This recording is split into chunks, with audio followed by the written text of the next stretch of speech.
Assalamualaikum warahmatullahi wabarakatuh.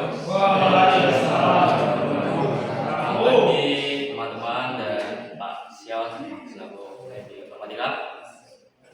Di presentasi kali ini kami akan menjelaskan apa itu algoritma. Tentunya yang bisa dipahami oleh anak SMA. Nah, sebelum kita masuk ke sana, dari hari ini kita itu sudah melakukan algoritma. Nah, pernah nggak sih kalian melakukan suatu aktivitas yang kalian perlu urutan terstruktur untuk melakukan aktivitas tersebut? Misalnya, ketika kalian login game, nah itu pertama kalian pasti buka HP, pencet aplikasi, dan login. Itu salah satu contohnya. Nah, di presentasi kali ini kami membagi babnya menjadi 3 saja untuk pengenalan, contoh, dan kesimpulan. Yang pertama akan dibacakan oleh teman saya, Andika Jusid. Ya, teman-teman, di sini apakah kalian itu sudah tahu algoritma? Secara singkatnya, algoritma itu serangkaian instruksi yang dirancang untuk pemecahan masalah. Itu tadi yang sudah dijelaskan oleh rekan saya Mr. Panca ya. Itu contohnya tadi itu login game. Terus ada juga itu misalkan kalian mau masak mie. Nah, itu tuh pasti kan ada panduannya. Mulai dari menyiapkan alatnya, kemudian urutan memasaknya mulai dari merebus air hingga memasukkan mie, menyiapkan bumbu, itu bisa kita sebut dengan algoritma karena itu sudah disusun supaya kita dapat memecahkan masalah yang sedang kita hadapi itu. Kemudian di sini ada tujuan dan juga manfaat. Kita mulai dari manfaat terlebih dahulu. Nah, manfaat penelitian ini tuh mencakup peningkatan pemahaman siswa tentang algoritma pengembangan keterampilan pemecahan masalah dan transisi yang lebih mulus ke pemrograman serta membekali pendidik dengan strategi pengajaran yang lebih efektif.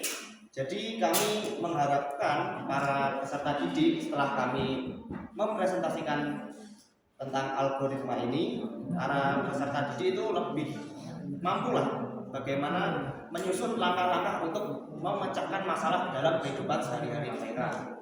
Kemudian di sini tujuannya itu sudah pasti mengembangkan materi pembelajaran algoritma yang komprehensif, mengatasi kesulitan siswa dan membantu mereka memahami notasi algoritma serta mendorong pemikiran komputasional dan diskusi kritis. Baiklah, kita lanjut ke slide berikutnya saja.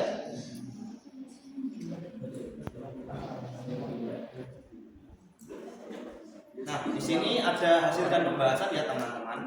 Jadi algoritma itu bertujuan untuk menyelesaikan masalah secara efisien dan memberikan langkah-langkah tersebut. Jadi ketika kalian memiliki masalah, di situ kalian akan diberikan langkah-langkah untuk menyelesaikan masalah tersebut dari awal hingga akhir. Kemudian ada pseudocode di sini. Pseudocode itu representasi algoritma.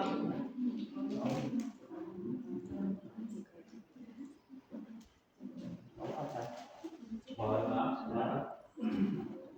ada kesalahan dari sinyal. Ya.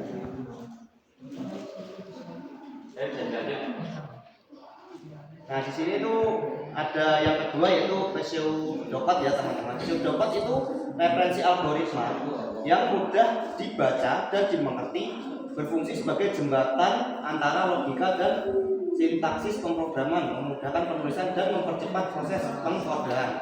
Kemudian terakhir ada flowchart. Flowchart adalah diagram yang memberikan gambaran visual tentang langkah-langkah dan keputusan dalam algoritma ini, mempermudah pemahaman dan proses serta berfungsi sebagai alat komunikasi dan dokumentasi.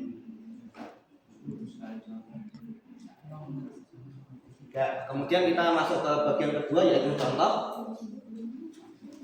Nah, ini adalah contoh algoritma ya, yaitu cara memakai sepatu. Di sini sudah ada langkah-langkahnya. yang bisa kalian lihat, yaitu dari yang pertama, yaitu ketika kita ingin memakai sepatu, kita tentu saja harus mengambil sepatu kita, yaitu kita harus mencari sepasang sepatu yang kita miliki. Kemudian setelah kita menemukan dan mengambilnya, kita harus duduk tentu saja supaya kita mudah. Kalau kita berdiri pastinya akan sulit memasang sepatu, teman-teman. Jadi kita duduk terlebih dahulu, kemudian buka ikatan sepatu. Jika sepatu itu memiliki ikatan tali, longgarkan agar kaki kalian lebih mudah masuk tentunya. Kemudian masukkan kaki kanan ataupun kaki kiri terlebih dahulu. Jadi kita memasukkan satu persatu supaya lebih mudah. Kemudian jika sudah selesai memasukkan kedua kaki, kita ikat kembali tali tersebut jika sepatu tersebut memiliki tali. Jika tidak, maka cukup dikencangkan saja. Kemudian tentu saja sudah selesai. Itu adalah urutan kita memakai sepatu. Jadi pada setiap langkah-langkah itu harus sangat jelas ya teman-teman, supaya ketika kita melakukannya kita itu tidak kebingungan. Nah, berikutnya adalah pseudocode. Nah, di sini sudah saya beri contoh kodenya. Jadi pseudocode sendiri itu adalah algoritma yang ditulis dalam bentuk kode, dalam bentuk teks. Misal, di sini kita akan mencari bilangan genap atau ganjil. Nah, dalam algoritma itu dimulai dengan start dan diakhiri dengan end.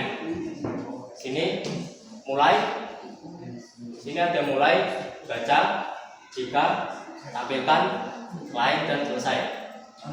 Kita mulai, terus di nomor 2 baca.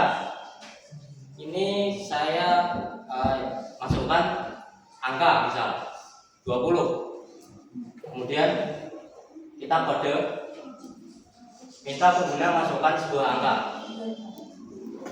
Dilanjut nomor 3, jika atau if.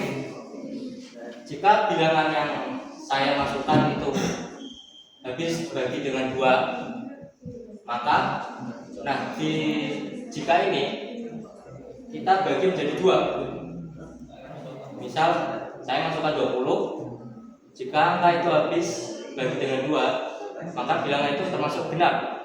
Jika tidak, termasuk ganjil. Nah, kan saya masukkan 20 ya, 20 bagi 2 itu habis. Maka yang muncul adalah bilangan genap. Setelah muncul, kita langsung selesai.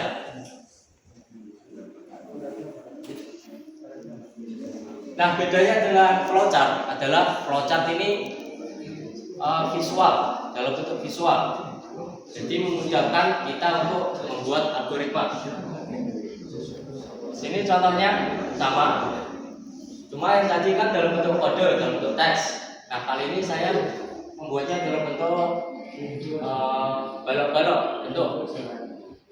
Dimulai dengan oval atau terminal, start. Terus di bawahnya kita masukkan perintah bilangan input atau bilangan yang dimasukkan pengguna, sisa dibagi 2 sama dengan 0. Terus kita bagi. Jika iya, maka yang keluar di layar adalah bilangan tersebut adalah bilangan genap. Jika tidak, yang keluar adalah bilangan ganjil. Selesai. Selanjutnya kita masuk ke kesimpulan. Kesimpulannya, algoritma adalah pilar penting dalam pemecahan masalah yang berdampak dalam kehidupan sehari-hari. Nah, algoritma ini bentuknya ada 2, yaitu pseudocode dan flowchart yang sudah kita pahami tadi. Kemudian untuk sarannya, diperlukan pengembangan modul interaktif, fokus pada strategi debugging, diversifikasi asesmen, program pelatihan pendidik, serta penelitian empiris untuk meningkatkan kualitas materi pembelajaran algoritma di SMA.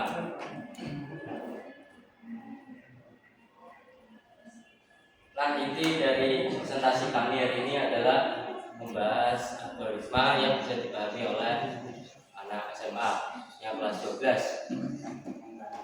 Semoga presentasi kami hari ini bisa membuat kalian cukup sedikit memahami tentang apa itu algoritma.